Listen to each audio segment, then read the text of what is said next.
What's up, guys and gals? Welcome back to the Nerd Castle for the next episode of Guild of Dungeoneering. My name is Splattercat. Happy to have you here today as we hang out for a little while and kill some more monsters via our card deck. I can't really expand anything right now. I could buy some more charms or whatever, but I'd much rather just save the money and get into the second tier. What's in the third tier? You get a mathematician, a cartomancer. You get a what is that? The most holy grail knight? What? I want that. And then you can also get a troubadour. And then over here, it looks like you just get some epic itemry. That'll be pretty cool. A runed chisel, just in case you wanted those sorts of things. Every time I see the word rune, it reminds me of Phantasy Star 4.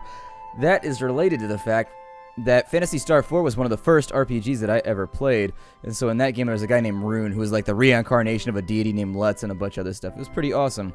I miss Phantasy Star. I really sincerely do. Dark Duel to defeat the Black Knight. Well, I'm going to assume that the Black Knight is probably going to be like half magical and half physical. Let's go in. I'm going to use the bruiser. I mean, at this point, we've seen all the characters, and so I figure I'm just going to play the ones that I enjoy. And you guys can hang on for the ride. If you really want me to play something else, I'll try and rotate every now and again. We could go with the cat burglar, I guess. Yeah, let's do the cat burglar. Let's do that right now. So we have a duel with the Black Knight in 8 turns. So this is going to be one of those another RN dungeons is what I like to call them. So anyways, the way that this works is we have 8 turns to prepare and get as well equipped as possible to fight with the Black Knight. That means every single turn we want to be fighting something. We do want to make our way towards these item chests over here. And so I think the 3 moves that I will take is we'll go like so, and then we'll put in a rat right there because we were very, very lucky in that we got a level 1 creature on our first turn. These dungeons are highly suspect to RNG because if you don't get level 1 monsters for your first couple turns, you've got to take a big gamble and you've got to go after a monster that you can't handle, or you've got to risk going against the boss without enough equipment. And so it becomes one of those issues where sometimes the deck does not favor you when you play these dungeons. I'm going to go with catnip real fast. Unfortunately, one of the things I dislike about the cat burglar is in the earlier stages, catnip shows up a lot before your deck gets larger, and it can actually be less of a bonus and more of a detriment if you get it at the wrong time with like your first fight. You can get yourself into trouble if you draw a bunch of catnip straight off the way. It's a bunch of buffs that you can't make use of. Got a level 1 helmet. I think these 2 are good choices. I'm going to take the stool because it gives me more cards to play around with. He's applauding my technique. Well, thank you for being kind. I appreciate it. I'm going to start working in this direction. I'm going to put another rat down right there, and I'm going to put down a fire imp on that side so that we can shovel as much gear as we can greedily into our bag. That does play into our character's long-term strategy as well, because Iten has an ability called Covetous, which if you've just jumped into the series, there, it's kind of a tongue twister for me. Not really, but sort of. If you've just jumped into the series, Covetous allows him or her to draw to draw an extra card every single time you get treasure cards. And so it's a nice thing to have. We'll deal some extra damage right there. Is there good? We'll play bash right there so that we don't have to discard. And then we should be able to wrap this one on up in the next attack. And so there it is with scratch. Alright, so for our treasures, we got the pigeon nest. We got the swift shirt and the crown. I will probably go with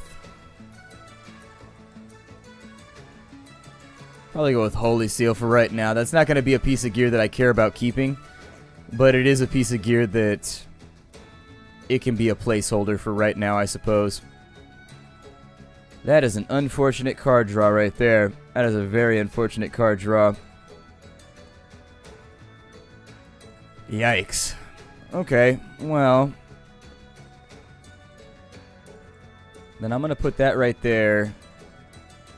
That puts 2 stupidities in my deck.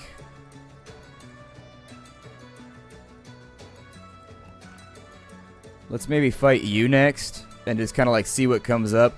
Sometimes what'll be nice is occasionally your character will look at another monster of an equivalent like level and he'll swap targets. So maybe we'll go after the hobgoblin instead, or the gnoll, or whatever that is, and that'll work a little bit better. Oh, never mind. He's going to go after the fire imp. Alright, well, it is what it is. I mean, hopefully we get the card to go vertically right here and get that level 3 treasure. That's what I'd be hoping for anyways.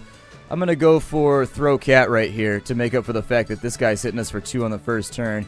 Came out swinging on that one, and see, that's what I'm talking about with catnip right there. Sometimes you draw it at just the wrong time, and it does not do what you want it to do. Let's go ahead and deal some damage right there, and then I just gotta hope that we pull out Scratch, which we did, and so there it is.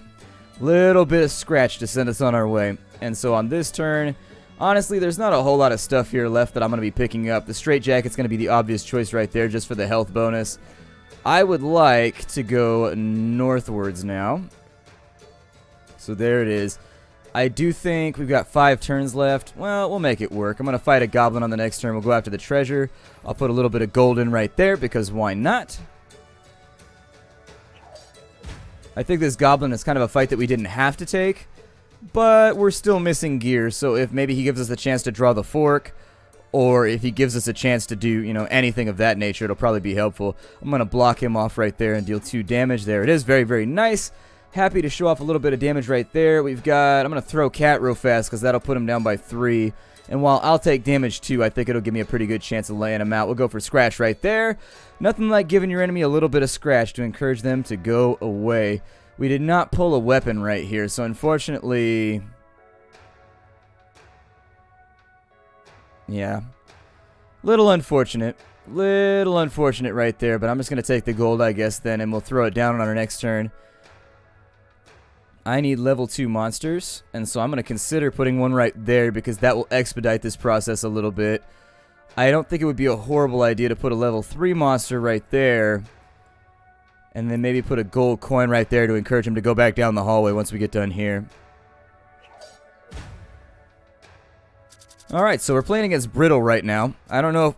he's got a lot of HP. This might get a little bit nasty. I'm going to play Stupidity right there because I don't have much of a choice.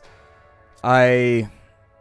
I have to go with Catnip again to try and pick up the difference right now. The fight is not going well for us. Wow. Playing perfect cards right now against us. Okay, so let's go for Pounce. We're still going to take damage right there, and I'm just going to have to hope that we pick this up on the coming turns. I'm going to have to go for a 3 right there. We've almost evened it out. We're getting closer. He's going to go for Head Blow. I'm going to use Holy Seal to block that off and heal us up a little bit to play catch up. He's going to go for a big ass hit right there. So unfortunately, yeah, I think we may lose this fight. Depends how the cards go. I mean, this is entirely RNG at this point. Yeah, and he just keeps pulling down magic. He keeps pulling down magic. That's it for us. I'm going to go with Catnip because it's our only chance now to pick up the difference, but we can repel that one right there. I don't know if the extra damage applies on our next attack. The deck just got reshuffled, which means we lose. Yep, we lose. I don't know. Sometimes the random nature of card games drives me crazy. That's one of the reasons I dislike the Cat Burglar. Is that strong? You got to build up defensive cards. The Cat Burglar, Catnip comes up too often, and it eats up spaces for other cards that are more useful. And Catnip kind of sucks. It's not that good of a card, and it comes up all the time, and it only gives you 1 bonus damage. And so, anyways, I don't know. I like the Cat Burglar. Don't get me wrong. It's just I think when I play the Cat Burglar, I feel more susceptible to RNG. It's just the feeling that I get. Like, I feel like I get screwed a lot more by the cards. I get screwed by Catnip, actually. It's not even the cards. It's just Catnip comes up too much. And so anyways, we'll go... Let's go back. We're just going to have to give it another go, I suppose. A little bit boring, but what are you going to do? I could take a break right here. Let's do what I normally do, and let's just go with a physical character right here. We'll go with the Bruiser, and we'll get it started. It's unfortunate, because the dungeon actually was going really well right there. And I guess we must have just tried to tackle, I don't know. Sometimes the skeletons can be a bit of a challenge. I'm going to go... I don't like any of these cards, but... I suppose I'll start going in a rightward direction to see if I can maybe make this happen. Everything else here is really sort of no good, but I'm going to play a card right there in the hopes that maybe we get a good fountain out. We got a cursed one, so it's no big loss. Unfortunately, now I'm sort of relying on other weird stuff to show up in order to play the game. So let's go for Oi right there. That'll work out. Got a flare. I clicked. I stopped it, though. I saw the unblockable at the last second. See, I'm starting to pay attention. I'm trying really hard anyways. Since it's unblockable, we might as well DPS through. He's going to throw that out, so we're going to play Nice Try Chump. I do think, actually, the Bruiser is probably the best balanced character in the game, almost to the point of maybe being overpowered, just because his starting deck is just, like, so fantastically diverse with regards to defense and offense. You've got some magic defense, you've got some physical defense, you've got DPS abilities. He turns out to be a pretty good character. I also like the Apprentice, but the Apprentice is a lot more offensively oriented. We'll go for actually the troll fingers. That's a pretty good drop for the first monster. We'll take that. Sounds good to me. And I did get a card that I wanted out right here, so that's good because I was looking for one of those. We need to move ourselves a little bit more to the right before we'll be able to accomplish anything else. And now I've just got to hope that we pick up a right elbow card in the next 2 turns. I mean, we don't have to pick it up. I can occupy myself doing other stuff until it shows up, but it'll be okay.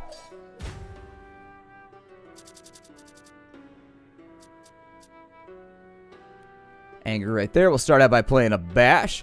I do very much like the Bruiser's deck. I really sincerely think the Bruiser is probably the best starting character out of all the ones we've had so far. I like the Barbarian as well because the Barbarian can dish out some hurt, which I think is pretty important when you're trying to get things done. A lot of the monsters in the early game don't really have the density of HP that's required in order to make it through the first couple turns without you bludgeoning them to death.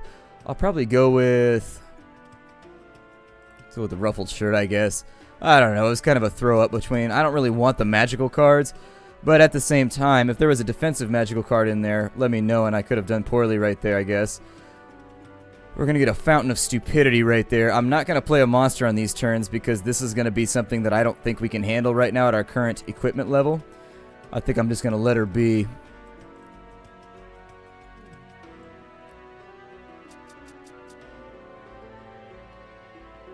Drawing a lot of level 3 monsters, unfortunately, and I don't want to take the gamble on fighting with them at our current gear strength, and also because there's a Fountain of Stupidity right here. So, we haven't done anything in a couple of turns. It's... I don't know, it's the cards. It's the cards being the cards. It is what it is. We'll put him right there. We've got Stupidity on our next fight. I suppose I could have played a level 1 right there just to be safe, and then played the level 2 right here. But, balls to the wall. Whatever, we'll make it happen.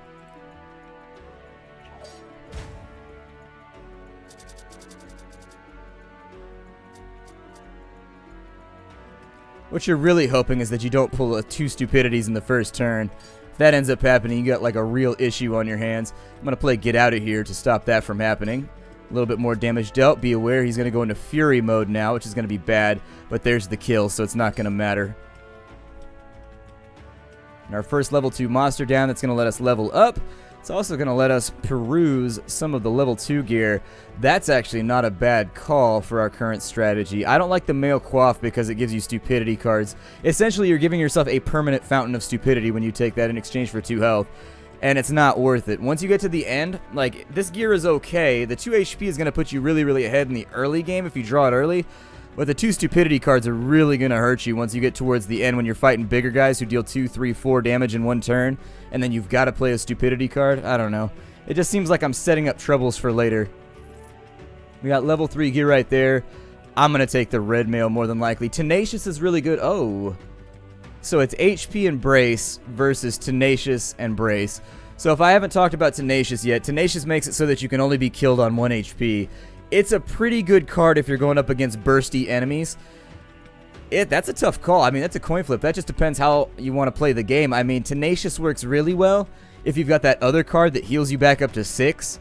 We don't have that, so I think I'm going to go with the red mail. I'm just going to play it. I'm going to take the sure thing rather than... We don't have a lot of heal cards in our deck either because you can also exploit Tenacious by healing yourself a lot. So Tenacious tends to be very, very nice if you've got a character that's got a lot of like the replenish abilities on him. Like that one right there. If you've got Refresh and you've got Restore and you've got things like that, the Tenacious ability is nice because you can constantly ping-pong yourself up from 1 health and then back down to it and the enemy just can't quite kill you. Since we don't have a whole lot of heals though, I'm probably just going to go with Brace. I think it's the better call between the two for a melee-oriented character. And so now we should be about ready to fight with anything they put in front of us. We've got, what, 8 HP? I think I'm going to fight a Mimic right here just to be safe. We've got 3 turns. I'm going to fight a Bear Owl. I'm going to try and make it so that our next 2 fights are level 3 monsters. And then after that, I think we can make this work. So there it is right there. We'll go ahead and take a... We got a whole bunch of, like, bottom rooms right there. I don't know why we have so many bottoms right now, but whatever. Never let it be said that the Splattercat does not have too many bottoms. I have just as many bottoms as I need. We'll fight this Mimic right here.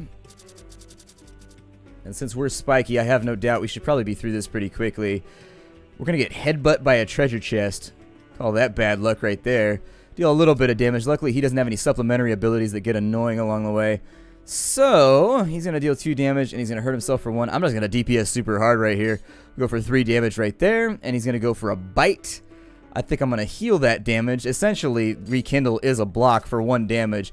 It's basically a block that you can use against anything rather than, you know, unblockable. It gets through your shields. Well, Rekindle is a block that affects everything, if you wanted to think about it that way. And then his last HP is going to go through an Oi.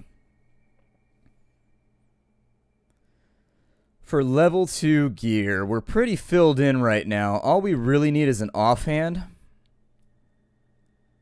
So, unless we see something here that we like a lot better. That has Smash, which is pretty good. I really like Smash. I think going with the defensively safe option is smart, though, given the fact that our character is made for defense. So we'll take some gold right there. That'll be nice because it'll allow us to force the character to go in the direction that we want, namely over here. So let's put in the big gem. We'll put that in right there, and assuming we survive, we'll fight the skeleton on the turn after that to get some extra level 3 gear. Let's see here. We've got a Bear Owl of Fury, so we got to watch out for that. He's bear in front of us, and I don't know how I feel about that. We got Stupidity on the first turn. I'm going to play Stupidity, actually. I'm going to play this one a little bit less aggressively. We've got Bite right there. So either one of these abilities is pretty much going to be pointless. I'll play Bash since it's the smallest investment. We've got Head Blow coming in right there. I'm going to play Get Out of Here. I should have played the other one, but I wanted to save the shields. I'm going to block all right there. I think that's going to be a really, really good plan. It's going to deal some damage back, and at the same time, it's going to give us a better hand variety. I'm going to go for counter on this side. It's going to deal 3 damage and finish it. Wait. No, he's got Fury. Never mind, he's got Fury, so he's going to deal 2 right there.